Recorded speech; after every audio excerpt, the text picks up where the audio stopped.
Dati, dahil namamatayan, konti yung nagiging production. And then, nung gumamit, bumalik sa dati. At least 80-90% yung naging survival.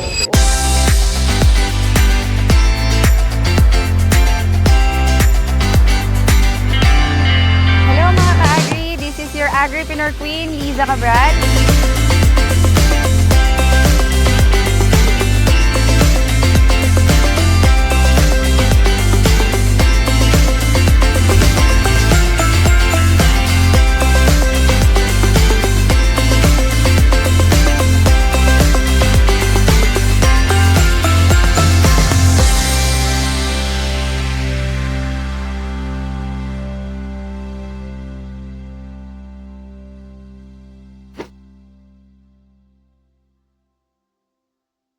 Hello mga ka-agri, this is your Agripreneur Queen, Liza Cabral. Right now, we're here at Riso Farm, here at Guagua, Pampanga. And actually, this farm is one of the biggest farm here in Guagua, Pampanga.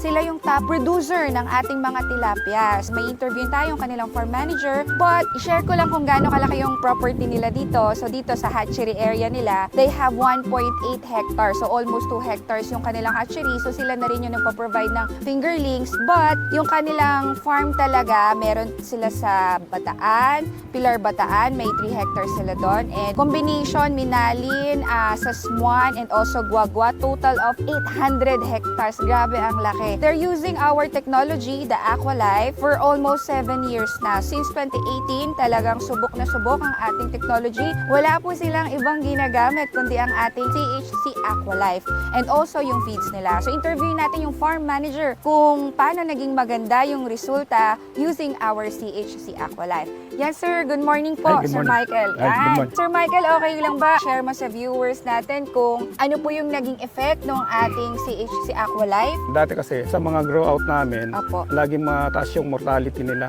And then, nung nasubukan namin yung product na Aqualife, naging lessen yung mortality at almost naging 0-0 na yung mortality. Ah, ang galing, 0-0. Kaya naging Sarap. yung production namin naging at least mataas compare sa dati. Kasi yung magiging problema dati, dahil namamatayan, konti yung nagiging production. And then, nung gumamit, bumalik sa dati. Tuloy-tuloy. At least 80-90% yung naging Survival survival rate. rate. Oh, sa mga ganitong klase kasi ng palaisdaan, normally, minsan nga sir, 50% goods na, tama ba? Oo, tama. But this time, umabot ng 80-90%. Sa biofloc technology lang natin na-encounter yung ganong kataas na survival rate. Pero this time, hindi naka-biofloc pero ang taas ng survival using our Aqualife. How about sir sa feeds naman? Nakatipid naman po tayo. Ay, malaking tipid. Mabilis po yung Mabilis growth yung na. growth. Yung culture period, Opo. mataas siya. At Okay. least, naging 8 months, ganon. Oh, this Sagad. time sir.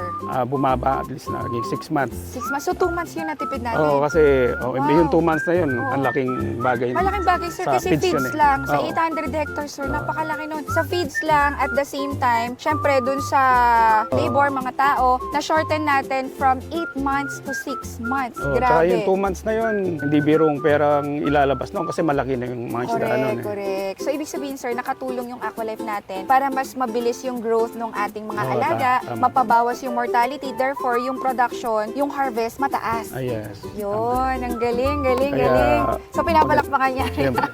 Sir, thank you kasi you're using our Aqualife for almost 7 consecutive years. Wala pong palya, tama po? Wala. Dire-diretso yun. Galing, Kahit galing. pandemic. Kahit pandemic, Oo, gumagamit kasi talaga yun si eh. Sir. Opo. So dito sir, everyday po yung harvest natin. Everyday kasi sa sobrang dami no Demand. Opo. nung ano. Hindi pwedeng hindi everyday. Mag-oversize yung mga isda natin. Okay. So ibig sabihin sir, everyday harvest tayo. Everyday. Ang galing. So sinusupply niyo sir, nag-export po ba tayo? Dito lang kulang. Dito lang, kulang-kulang pa. Oo. Okay. Kaya So, hindi na umabot sa exporting. Yun, galing. So dito pa lang sa mga kababayan natin, kulang na kulang. Ang maganda, pag hinarvest talaga, live and fresh. Tama po? Yeah, tama. Yun, so ang galing. So, ma-recommend mo ba siya sa mga kapwa fisher folks natin? Sana sabi na lang. Opo. Pero dahil hindi tayo madamot sa teknolohiya, Yun. share natin yan. Highly recommended at saka yung quality niya, the best. Galing. So, sir, thank you so much sa nice feedback. Okay. Pero inyo guys, after 7 years, bago natin nakuha yung magandang feedback dito sa kanilang farm. And bukod sa hatchery area, dun sa grow out pond nila, ginamit talaga yung ating Aqualife. And superb yung naging result. Tsaka sir, yung ano, diba, napansin nyo po yung water quality gumanda din. Oo. Opo. And ang maganda kasi sa Aqualife natin, nakakatulong siya to produce natural food o yung lablab na tinatawag. Oo. Kaya nakakatipid rin talaga sa feeds. And napansin din namin dun sa Minalin sir na fish pond. Normally, pag 7 a.m. po, hindi sila masiglang kumain. Hindi, Tama ano pa kasi, malamig pa pagka ganun eh. Correct. Pero pagka may ano na. Yung nilagayan natin ng Aqualife, nung pinakain po namin at that time, energetic po sila. Talagang ang daming... walang lamig-lamig na. Walang lamig-lamig. Oh, Okay. so grabe yung adaptogenic properties din talaga ng ating technology. Sir, maraming Okay. salamat po sa time. Yan guys, narinig nyo naman kung gaano kaganda yung ating Aqualife, 'di ba? So sa mga fisher folks natin dyan, mga farm owners, fish pond owners, yan, itry nyo po para malaman nyo po kung gaano kaganda. So kindly like, follow, and share Agripreneur Queen page. God bless everyone. Yan. Thank you. Thank you.